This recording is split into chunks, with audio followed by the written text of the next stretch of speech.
Hello friends, இன்றைக்கி Pallipalayam chicken எப்படி செய்கிறதுன்னு சொல்லிவிட்டு நம்ம இந்த வீடியோவில் பார்க்கலாம். அதுக்கு முன்னாடி இந்த வீடியோ சப்ஸ்கிரைப் பண்ணாதவங்க சப்ஸ்கிரைப் பண்ணி முழு வீடியோவையும் பாருங்கள்.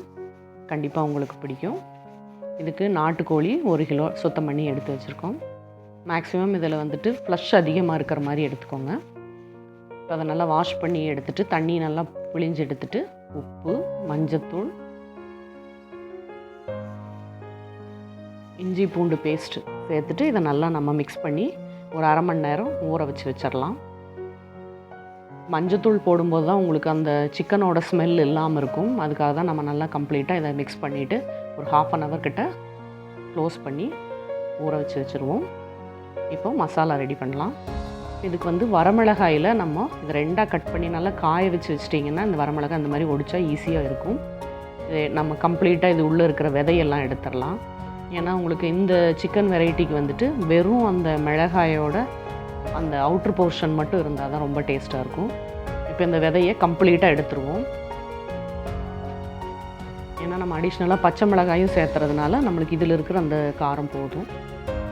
இப்போ இஞ்சி பூண்டு நம்ம அப்படியே தோலோடு போட்டுக்கலாம். ஒரு அளவுக்கு சின்ன அளவுக்கு இஞ்சி போதும்.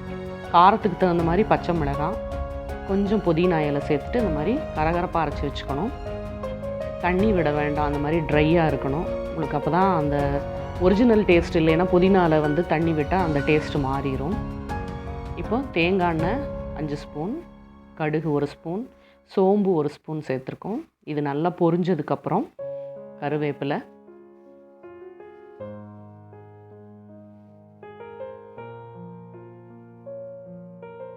அதுக்கப்புறம் நம்ம அந்த விதையை எடுத்து வச்சுருக்கிற இந்த வரமிளகாயை சேர்த்துக்கலாம். நீங்கள் இந்த மாதிரி ட்ரை பண்ணி பாருங்கள், உங்களுக்கு ரொம்ப டேஸ்ட்டாக இருந்தது. இப்போ மிளகாய் நல்லா கொஞ்சம் ஃப்ரை ஆனதுக்கப்புறம் சின்ன வெங்காயம் சேர்த்துக்கலாம். சின்ன வெங்காயம் நீங்கள் எந்த அளவுக்கு அதிகமாக சேர்த்துறீங்களோ குவான்டிட்டி அந்த அளவுக்கு அதிகமாக கிடைக்கும். இப்போ இதை நல்லா லோ ஃப்ளேமில் வச்சுட்டு நல்லா வதக்கிக்கலாம். நீங்கள் கட் பண்ணவே வேண்டாம், சின்ன வெங்காயத்தை முழுசாக தான் சேர்த்தணும். இப்போ வெங்காயம் நல்லா வதங்கிருச்சு.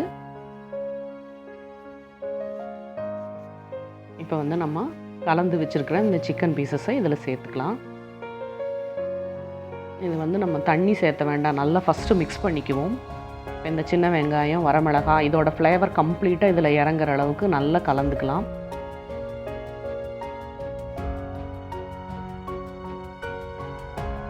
இப்போ நம்ம அரைச்சி வச்சுருக்கிற அந்த இஞ்சி பூண்டு, பச்சை மிளகாய், புதினா சேர்த்து அந்த மிக்ஸை இதில் கலந்துக்கலாம். இப்போ இது காரம் நீங்கள் பார்த்து சேர்த்துக்கோங்க. இப்போ நல்லா கலந்துட்டு லெட்டு போட்டு நல்லா க்ளோஸ் பண்ணிக்கலாம். அதுக்கு முன்னாடி பொடியாக கட் பண்ண மல்லித்தழையும் சேர்த்துருங்க. சேர்த்துட்டு கம்மியாக ஒரு 1/2 டம்ளர் அளவுக்கு மட்டும் தண்ணி ஊற்றிட்டு நல்லா லெட்டு போட்டு க்ளோஸ் பண்ணிடுங்க. இது ஈஸியாக வெந்துடும்.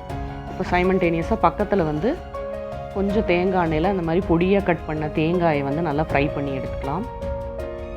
இது கருகாமல் வறுத்துக்கோங்க. கொஞ்சம் இளம்பு காயாக இருந்ததுன்னா ரொம்ப நல்லாயிருக்கும் டேஸ்ட்டு. இப்போது ஃபைனலாக நம்ம அந்த சிக்கனில் இந்த தேங்காயை சேர்த்துடணும். அதுக்கு முன்னாடி உங்களுக்கு இது ஆப்ஷனல் தான். செட்டிநாடு மசாலா பொடி இருந்ததுன்னா 1 ஸ்பூன் சேர்த்துக்கோங்க. இப்போ பள்ளிப்பாளையம் சிக்கன் ரெடி ஆயிடுச்சு. இப்போ ஆஃப் பண்ணிவிட்டு இந்த தேங்காயை நம்ம இதில் மிக்ஸ் பண்ணி சர்வ் பண்ணலாம். உங்களுக்கு இந்த வீடியோ பிடிச்சிருக்குன்னு நினைக்கிறேன். பிடிச்சிருந்ததுன்னா லைக் பண்ணுங்கள், ஷேர் பண்ணுங்கள், கமெண்ட் பண்ணுங்கள். தேங்க்யூ.